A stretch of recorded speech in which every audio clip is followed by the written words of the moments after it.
Hello, you're listening to Sangita Myska on LBC. We started the hour by speaking to the International Committee of the Red Cross in Jerusalem, and I said we were bringing a range of voices. So I'm pleased to say that Amir Avivi, former Deputy Commander for the IDF in Gaza, retired Brigadier General and Chairman of the Israeli Defence and Security Forum, who retired 7 years ago but is still active in the reserves, joins me now. Thank you very much indeed for making time this afternoon, Mr. Avivi.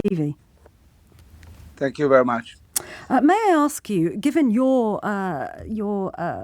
experience in the IDF, does Israel abide by international laws of war during conflict?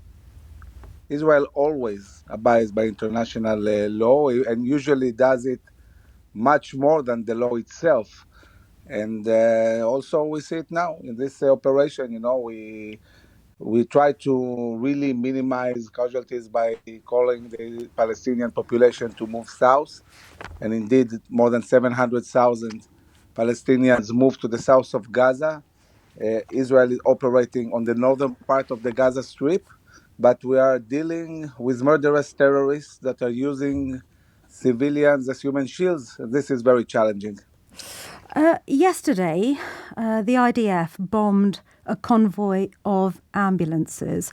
In response, the director of the WHO said that attacking ambulances is illegal and that medical workers must be protected at all times under international law. He's right, isn't he? No, he's not, because the terrorists are using this ambulance and moving and using the ambulances as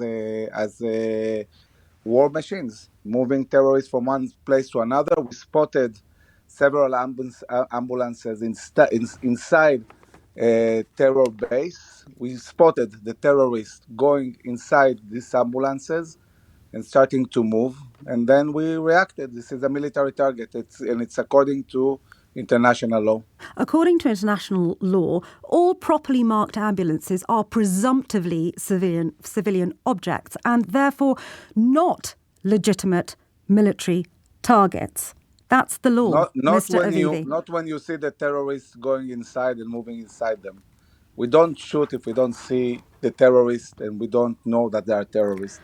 At the end of the day, I think that the world should condemn Hamas, which is a Nazi organization, for using ambulances that are intended for people who need help, who are hurt, as military vehicles. I have and continue to condemn Hamas for the atrocity that it perpetrated in southern Israel and for what is undoubtedly a war crime. Doctors at the Al-Shifa hospital and journalists, independent accredited journalists who got to that site, say that those ambulances were carrying injured people under international agreement towards Rafah so that they could leave Gaza and be treated. Under ICRC guidance, the attack on those ambulances broke law. I put that to you once again. Yeah, well, I think that probably it will take maybe a few weeks. And after we take the whole Gaza Strip, at least the northern parts, I guess we will be able to bring all the world to see that the Shifa hospital is one big military base, that inside and underneath the Shifa hospital, all the leadership of Hamas and rockets and headquarters. This is, unfortunately, Hamas is building most of its military locations in schools, in UN sites, in hospitals. This is the way they fight. They hide behind citizens. It's a big challenge. And of course, we are trying to minimize collateral damage.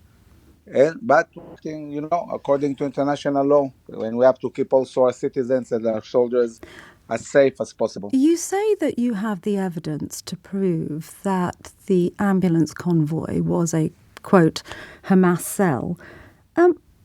Would you be willing to submit that evidence to an independent body so it can verify your claim? I'm not the IDF. Would you urge the IDF to do that? You were a former deputy commander. The evidence. The IDF has showed that these terrorists went into ambulances. The IDF already released a formal statement talking about that. Mr. Jonathan Conricus, Lieutenant Colonel Jonathan Conricus, who is formally in reserve as the international spokesman of the IDF, has talked numerous times in the last day or two about that.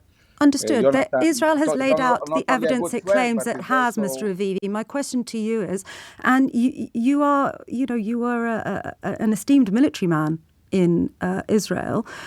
My question to you is, you started this interview by saying that Israel abides by the laws of war and goes further. So my question to you is, if Israel has the evidence, would you not urge your colleagues to put that evidence before an independent body so it can be assessed? Well, I know that the IDF submits all the evidence it has, as it did talking about the Al-Shifa hospital and all the infrastructure. It has not submitted it to an international independent body. What would Israel have to lose by doing that? Sorry?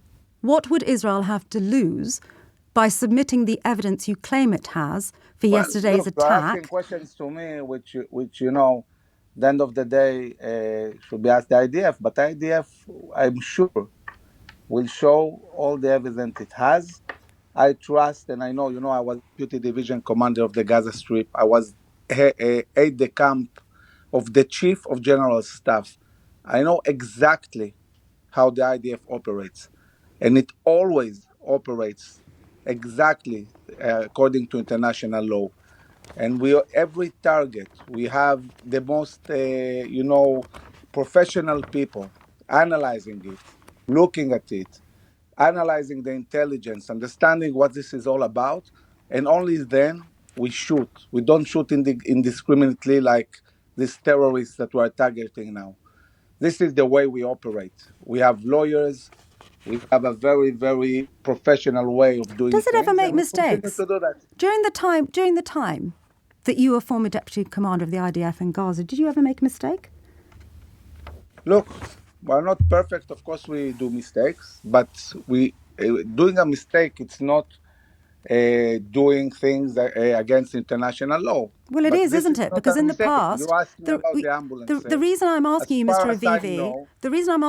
Avivi, is because you've made the assertion that Israel's evidence is correct, that they have got the intelligence right, that they act within the bounds of international law, that they go further than international law requires in order to protect civilians. And let me put it to you that possibly during the time that you yourself were serving, there were a number of incidents in which it was later proven that Israel's evidence was in fact wrong. Well, I think that the IDF knows when it needs to say if it happens. I'm not saying this is the case. In cases where the IDF makes something wrong, they say it. No problem. It happens. It's a war. It's a big war. Well, outside war, it also seems to happen. Hang on, outside law, it also seems to happen, Mr. Avivi. Let's just deal with this issue. Let's just deal with this issue of the veracity. When we have 1,400 people raped, butchered, burned alive. This is the reality Israel is experiencing. Correct, I agree. And it's appalling. War, and I have condemned it, and most of the world condemns it. No, well, I don't think you do enough. I don't think you understand the atrocities that Israel has been through. Nobody in the world would live with a reality where women, children, people elderly are kidnapped. We have 240 hostages. We have 6 months baby hostage. Women. This is the reality. So we would expect the Western world, because you have to understand something. If Israel doesn't win decisively, the UK government in the United States has so far supported Israel's total siege of Gaza. Do you not feel that that's Western support for military tactics of the IDF? Is that not sufficient? Well, there is the government and there is media. And I think that all of you should be concentrated on one thing: how we win decisively against pure evil. Are you suggesting that the media should never hold power to account, Mr. Avivi? Because if you're suggesting that, then we would become nothing more than propagandists, and I would suggest that's not appropriate. Let's talk about Israel's objective, which is to eliminate Hamas and gain back the hostages. How likely is it, and when will those hostages be released, do you think? Because it is a crucial matter for their families and for Israeli people. Well, this is a very complex situation. We have two clear goals. We have a goal to really eliminate Hamas. And to eliminate Hamas, really, there is only one way to do it. We need to take over the whole Gaza Strip. We need to really spend months and months and maybe years dismantling all the terror infrastructure. Now, these hostages are inside the areas where we are operating and going in. So I assume that we'll try to reach these locations where they are. As we are going in, we're getting more intelligence, we're understanding more about what is going on. And I really hope that we'll have the operational opportunity or opportunities to release these hostages. It's a complicated issue. There is also talks about some negotiations, which I don't know if they will bear fruit or not. But I do trust the IDF and our special units to try and locate them and do the best they can to liberate these hostages. Understood. But is it really possible to eliminate Hamas when just yesterday Hamas leadership were attempting to ensure that senior members of Hamas and the leaders of Hamas escaped to Iran? Well, the West, when it decided to eliminate ISIS, it eliminated ISIS. Well, you cannot eliminate the idea. It hasn't eliminated ISIS. ISIS. Hang on, it has not eliminated ISIS. You and I both know that they are very active in Syria right now. Coming back to Hamas, in Gaza, in Gaza, the key point here is that military experts that have been across LBC, including this program, are suggesting that actually the elimination of Hamas is almost impossible because the leadership will escape. What you might be able to do is make a dent in the number of fighters, but what will then take over could in fact be yet another revolt because you will have a likely recruiting ground for Hamas in the future. So is it realistic or not for you to actually eliminate Hamas? The answer is very simple. We are going to completely eliminate Hamas in Gaza and this Palestinian Islamic Jihad and every single terrorist that is in the Gaza Strip. The only ones that will be spared are the ones that are going to give us the hostages. What happens next? Who will govern Gaza after that? You asked a question, let me answer. Talking about leaders of Hamas that are not in the Gaza Strip, will hunt every single one of them, no matter how much time it takes. We did that with the Nazis, we'll do it with them as well. But Mr. Avivi, you have been doing that for at least the last 17 years and have not been completely successful. So, no, we haven't done that. Yes, you have. It's documented. Absolutely documented. There have been assassination attempts against the leadership of Hamas that have not been successful. The answer is no. We haven't set such a goal, clear goal, in the past because we try to, negotiate and find the solutions where they, on one hand, they're able to build themselves, but try to find solutions for not shooting, but this is different. Nothing now is like it was before. It's what's going on now. It's not similar to anything we experienced in the last 17 years. This is a full-scale war, and this is a war we intend to win decisively. And not only for us, for you guys, for the West, for the world, for the free world. Can you bomb an ideology, Mr. Avivi? My time has run out with you. My time has run out with you. Just a final question. Can you bomb an idea? Which is what Hamas is. It's an extreme ideology. Can you bomb it out of existence? We can deal with the capabilities. And this is what we are doing. We are going to destroy the capabilities. But the idea will survive. Probably yes, but not in the Gaza Strip.